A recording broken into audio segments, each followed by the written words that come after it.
We just couldn't pass up the Sunday before Thanksgiving without singing at least one of the good old Thanksgiving hymns. So to set the stage for a sermon that's going to start at a Thanksgiving table, let's sing hymn number 69. You may remain seated, but don't forget to smell the turkey while you sing.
Well, it's Thanksgiving dinner, and the generations have gathered, and there are some welcome guests.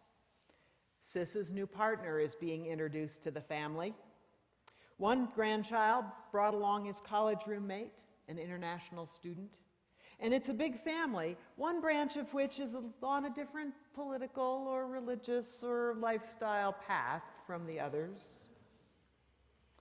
So far, so good, but then the subject turns to politics, or maybe to religion, or maybe to current events or culture change.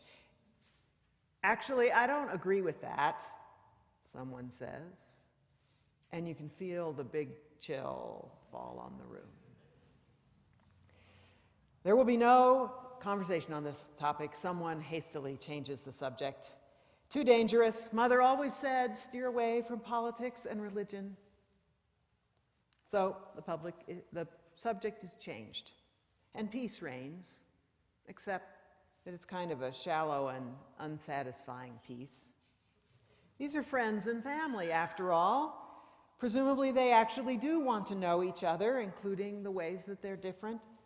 That was the point, really, of the holiday, wasn't it? To stay in touch with each other, to show hospitality to guests, to, well, converse, and in particular, to converse about subjects they really care about, their faith, their values, their politics, all the things which lie closest to their hearts and make them most uniquely who they are. You didn't really go over the river and through the woods to talk about the weather, did you? But it is also true that real conversation is a difficult and dangerous business. It's easy, especially in today's polarized world, to miscommunicate, to get frustrated, to hurt people's feelings. Also, easy to feel bulldozed, invaded, or insulted by a conversation partner who turns to interruption and derision to bolster their point. Maybe the weather's pretty interesting after all. There's got to be a way, though, and there is, to have a faithful conversation with somebody who has different values or ways or ideas. And a good thing, too, because Unitarian Universalism is a conversation-based faith. Faithful conversation lies at the very heart of this church and our way of doing things. Excuse me. Our church, our mural proclaims, stands for the richness of religious diversity, not just the grudging toleration of difference, but the active belief that we're enriched. We are here because we believe that it's good to grow in spirit in a diverse religious community. And when the pagans and the Christians meet the atheists and the agnostics, the conversation can open minds and hearts and give us new glimpses into mystery which is larger than any of us can completely understand. Conversation is very important to us. But so is faithfulness.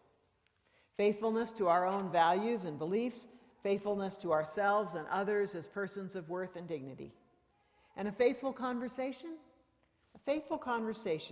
is one in which we have shared something that we deeply believe or feel or care about in a way that is respectful of the other, in which we've been heard, if not agreed with, by that person in a respectful way, and that the tables have then been turned so that the other who believes or feels or cares differently has the same chance to speak and be understood. Simple, right? Well, simple, but difficult. So let's unpack it a bit. Let's start with what it means to respect someone's worth and dignity, and what it means to demand that respect for oneself. That's a core UU value, and it's actually a core value of our society, though an often trampled one. It begins with those simple rules you learned in kindergarten. Don't interrupt. Take turns. Share. And why? Because interrupting is saying, what I have to say is more important than what you have to say. And while that's sometimes true, if the turkey has caught fire or the cat is in the pie on the counter, in conversation, very rarely. Taking all the airtime in a conversation so that others are not getting a chance to speak is really the same as interrupting. It's saying that what I have to say is more important than what you have to say. It's a grown-up version of hoarding all the toys in the sandbox. It's really not respectful. But people forget, and they get excited, and they get caught up in what they're talking about, or maybe they've been allowed to get in the habit of feeling self-important. That's why a few phrases rehearsed in front of the mirror can come in very handy. Uncle Joe, my turn to talk now. Sarah, I hadn't finished yet. Mom, Johnny has an opinion here. Johnny? Now the trick to these phrases is to say them before you are angry, so that you can say them in overtones of fond forbearance for someone else's enthusiasm, and not with the icy fury of conversation stopping. Speaking up about being interrupted or needing a turn at the conversation isn't easy, but it is concrete. If mom's been talking on for the past 5 minutes while Johnny was trying to get a word in, that's an indisputable fact. If you were talking and somebody interrupts you, they'll be annoyed if you call them on it, but they can't deny that they did it. It's harder when people's conversation edges into derision, which is implying by word or tone that the other's opinion is unworthy. Still, the solution is the same, which is carefully rehearsed phrases, pleasantly stated, like, you know, Joe, you say that only an idiot would think that, but I think that, and I don't like being called an idiot. Or, Mom, when you start sounding sarcastic like that, it just shuts me down. I have a right to my opinion, and I've thought hard about it. Would you like to hear it? I know. This is all hard work. And some conversations are not worth it, and some people are incorrigible. No doubt you've already thought of several names.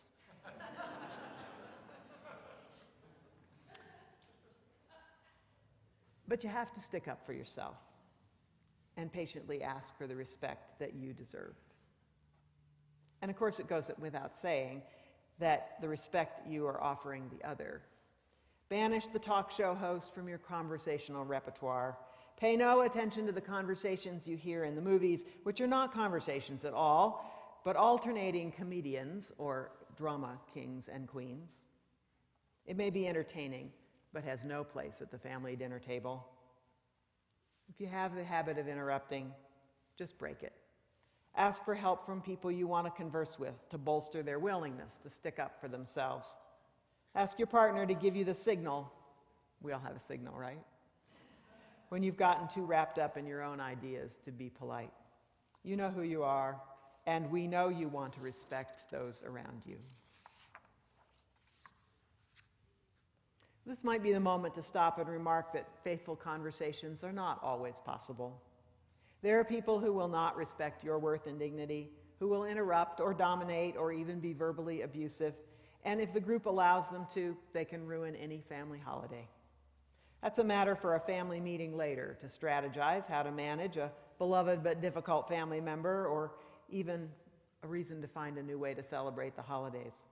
It's not good for us to spend very much time in the company of people who are hurtful or derisive or abusive. It tears at our core of self. But those are extreme cases, and they can usually be managed by a concerted group effort. And helping people be appropriate is a loving thing to do. So that's the faithful part. This core value of ours, that everyone has worth and dignity and should be treated with respect, is sometimes hard to live with, but it's core. And there's no real conversation without faithfulness to this value. No respect means it's just a shouting match. And your mother was right about shouting matches at the dinner table. Bad for digestion. So let's turn to the conversation side of things. A good conversation is a matter of an important sharing by people who are doing two things: speaking peacefully and listening carefully. Let's talk first about peaceful speaking.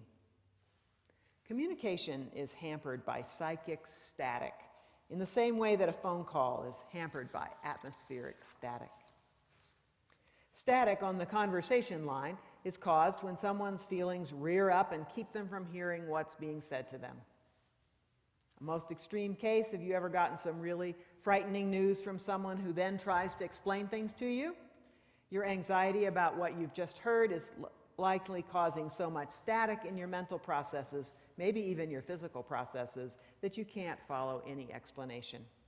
If you're truly distressed, you may not be able to even hear or see well. You may see red or feel like you're hearing through a tunnel. No matter how well the other person explains things, not much communication is going to take place. There's just too much static.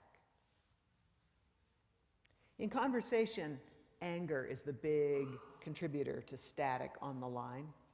And because of that, good conversers take care to speak peacefully, to choose words that won't infuriate their listeners. And they're especially careful about this when they know they're conversing with someone who's different from them.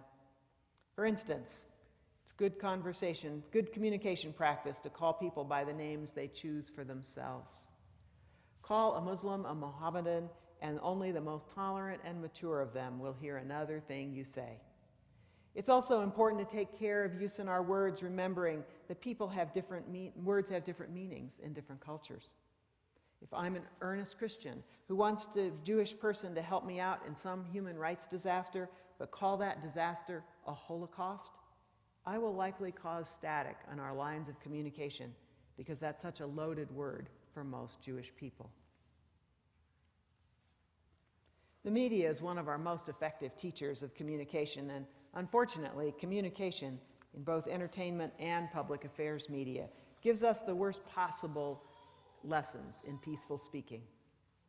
Too much of TV watching leaves us all thinking that unless we insult the people we speak to, we'll end up one down in the ratings of life. But this isn't real life, it's TV. And if we want to communicate, we'll choose our words carefully to minimize the static we create in the lines of communication. One of the most disarming things we can do when faced with a difficult conversation is to ask questions of our partner about the effect of our words and the language they would like us to use. For instance, I'm afraid I've offended you with that term. Could you tell me a better one? Or, so what name do you use for your position? Or, before we start talking, could we define our terms? It may be that we think that the name for their position is absurd or self-serving or manipulative, but if we want to keep talking, we'll just go ahead and use it. Pro-life and pro-choice folks have been sneering at each other's choice of names for many years now, for instance. Neither side very good at conversation, and the nation remains polarized as a result. And of course it works both ways. If someone's using words in a way that is causing a lot of static for you, you must say so. I have to tell you that I have a bad reaction when you call me sweetie. That feels belittling to me. It's making it hard for me to hear what you're saying. Or, the group I belong to actually calls itself the Freethinkers. We don't like to be called heretics.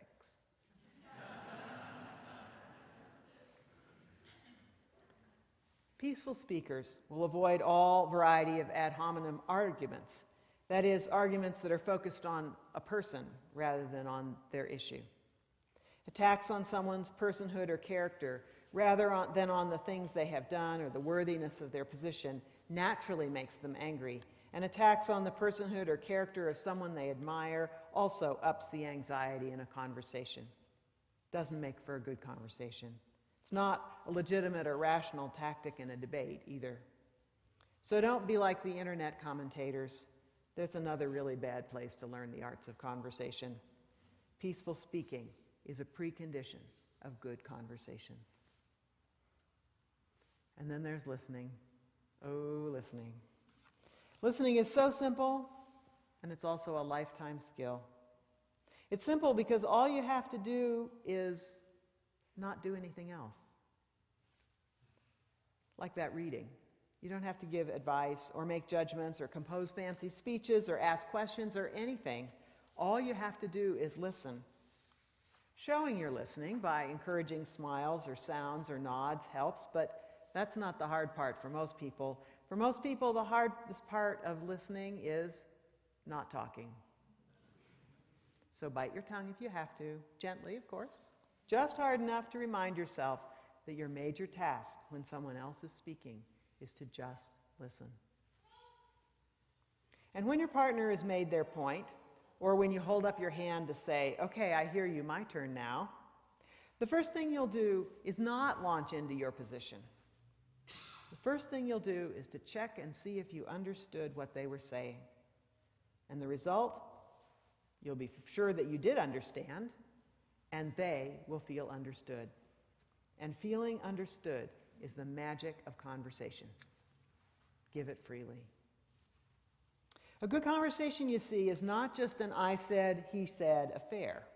A good conversation is an I said and she understood, and she said and I understood affair. Conversing is like an electrical circuit. You speak, I hear, I let you know I've heard. Around it goes. If I've gotten it right, the circuit is completed and we can go on. If I've gone wrong, you try again and I try again. And then I speak, and back and forth we go. Now not talking at each other, but learning from each other. And if our conversation goes well, we will both have learned more about ourselves, the other, and the topic at hand. The Catholic monk Thomas Merton, who belonged to an order which took vows of silence, playfully entitled one of his journals, The Vow of Conversation. This journal details his written dialogue and letters with the Zen master Suzuki and their mutual attempt to understand each other across religions and cultures, a dialogue which shaped both traditions in the middle of the last century.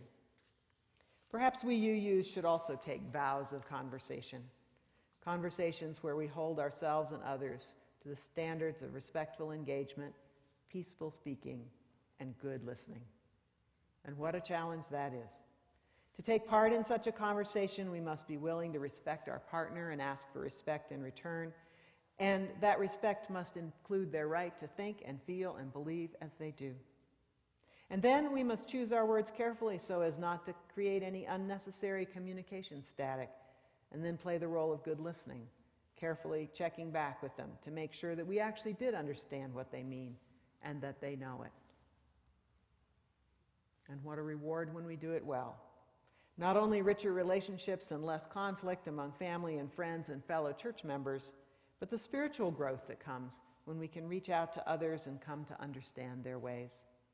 When we take the vow of conversation, we open ourselves to the miracles of love and growth. So that Thanksgiving conversation that got derailed 20 minutes ago, the one where Uncle Joe was talking about how we should avoid a terrorist attack by not allowing Syrian refugees into the country, and Mary, Sis's new partner, says flatly, actually, I disagree with that. And the temperature in the room went down 10 degrees. I disagree with that. It may seem like an innocent statement, but actually it's a conversational declaration of war, not very peaceful speaking. So let's start over and see if we can get a conversation out of this. Uncle Joe makes his point.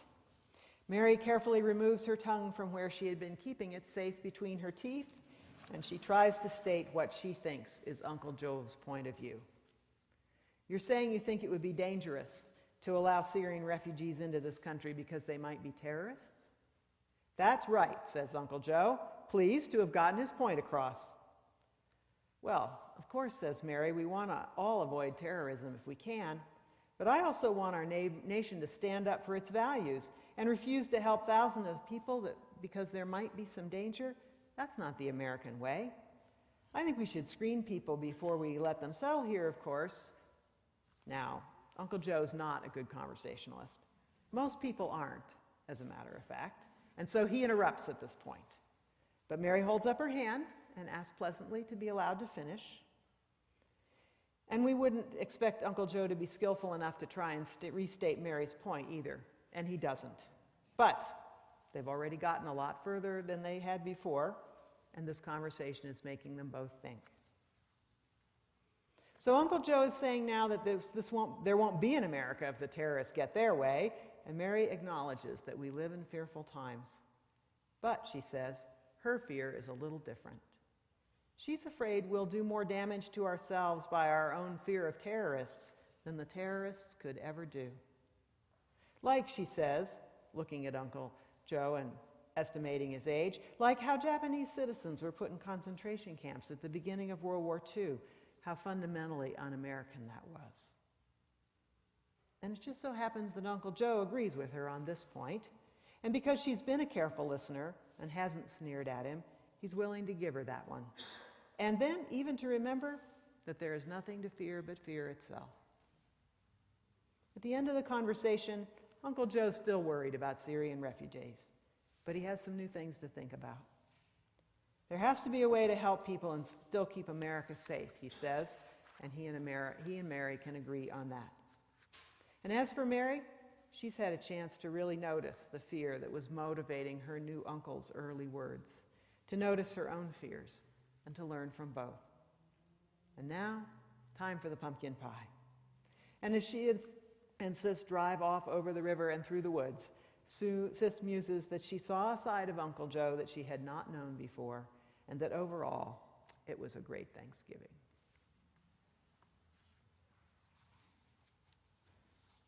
I invite you now to stand and take hands for the closing words and song.